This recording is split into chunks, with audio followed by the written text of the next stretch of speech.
今日介紹嘅係，唔係你啊，可能你玩模型已經變咗工具達人，可能試過做完模型想分享出去，但係唔知用咩渠道，或者可能想知自己嘅技術去到咩水平，又可能想體驗一下模型比賽究竟係咩一回事。嚟緊香港舉辦嘅模型大賽就啱晒你參加啦！香港國際模型大賽2023係第一屆首辦，賽事分成8個大組，其中一個組係機量組。香港難得有呢個模型系列嘅比賽，所以亦都係我今次介紹嘅重點組別啦。特別係香港一眾玩機量嘅朋友，千祈唔好錯過呢個機會啦！今次呢個比賽係完全對外公開，冇任何參賽限制，咩年紀、性別、國家、地區、組織都可以參加。地點喺長沙灣嘅 D2 Place， 由2023年10月6號到8號展出。不過喺你參加之前，可以先睇下機量組別作品嘅參賽定義啦。主辦方嘅定義係有膚色嘅女角同埋用機甲組合埋一齊嘅作品為之機量。接住落嚟會舉幾個例子俾大家參考下。如果你嘅作品係有膚色嘅女角色，但服裝外觀只有時裝嘅表現，呢種設計係唔符合參賽條件嘅，所以單一創彩少女系嘅角色就唔得啦。另外一個例子，眾所周知尼爾系列嘅 2B 係機械人嘅設定，但係只屬於角色本身嘅設定，並唔適用喺呢個參賽條件之中，因為角色造型設計上只係屬於穿着普通服飾，所以呢種係唔符合參賽條件嘅。跟住俾個合乎條件嘅例子俾大家，呢個睇上去似素體，其實已經加上一啲機甲元素。先唔講佢會高分定低分，但一定符合參賽條件先。評分標準暫時未有公告。接住嚟就一齊睇下呢次比賽嘅獎項賽制。主辦方就形容為好似公開考試嘅形式。過程可以分成3個部分。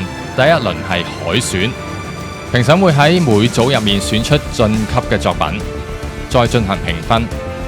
估計第一印象都好緊要啦。所以符合參賽條件得嚟，又要過到海選，真係要花啲功夫先得啦。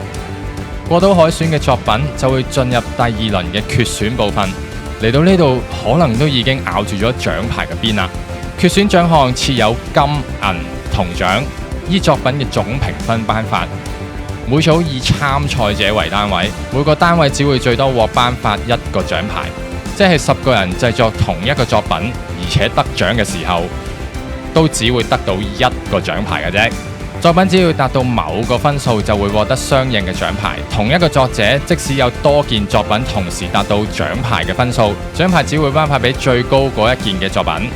然後有關情景組別，即使你嘅作品係參加機量組，若然你嘅作品同時帶有情景嘅製作，就可以勾選情景作品嘅項目，同時可以用同一個作品參加情景組嘅評分。呢個項目都正㗎，真係推人落火坑做情景啊！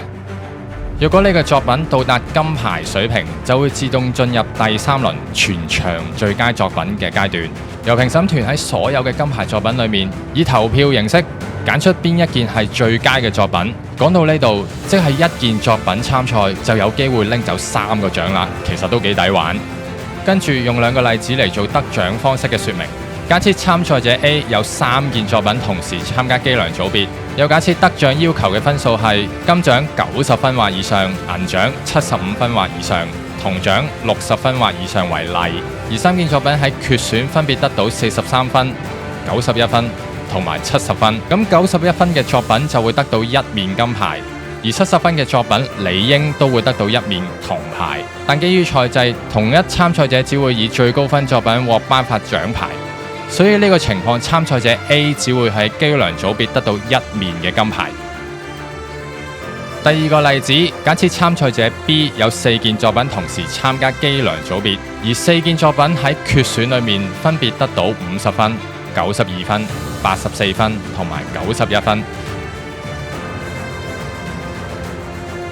呢個情況會有2個金牌作品出現，同時有1件銀牌作品。銀牌固然係冇得頒發，而基於參賽者單位計算，參賽者 B 只會獲頒發1面嘅金牌。嚟到呢度有趣嘅地方就出現啦，同一個組別裡面可以多過1個金牌嘅得主。呢個例子就係參賽者 A 同埋 B 同時喺機量組別分別都取得金牌，所以都唔使擔心，淨係得3個獎，所以放心去參加就得啦。講完遊戲點玩，就講下一啲參賽嘅限制啦。不過如果只係參加機糧組別，呢個尺寸限制都唔使點計。如果你真係要計，你當佔地面積咁計就得啦。長同闊乘埋唔過3000 cm 就 OK 啦。而高度另外有80 cm 以下嘅限制。咁當然你唔好整架 GP03D 坐個女角色入去，咁就應該唔會出事啦。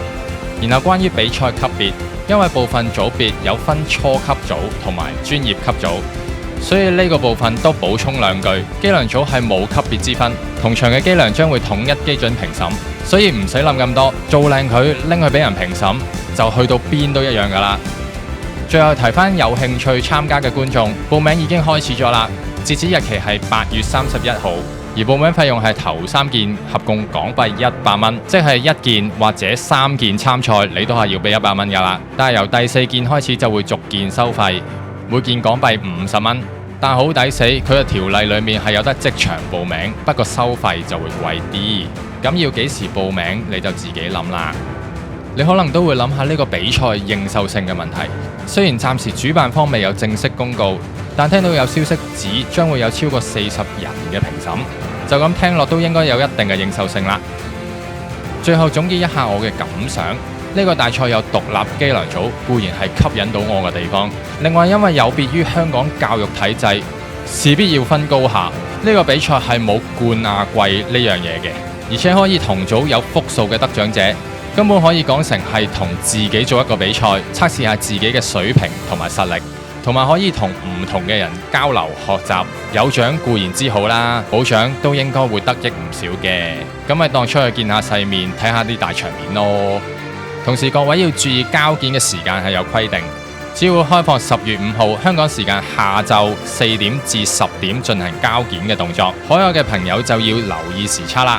當然主辦方係一定歡迎海外參賽者，不過有任何問題都千祈唔好問我啦，可以直接聯絡返主辦單位，聯絡資訊會同時放喺資訊欄，仲有報名嘅連結，主辦方 Facebook 專頁嘅 link 都會喺資訊欄度刊出。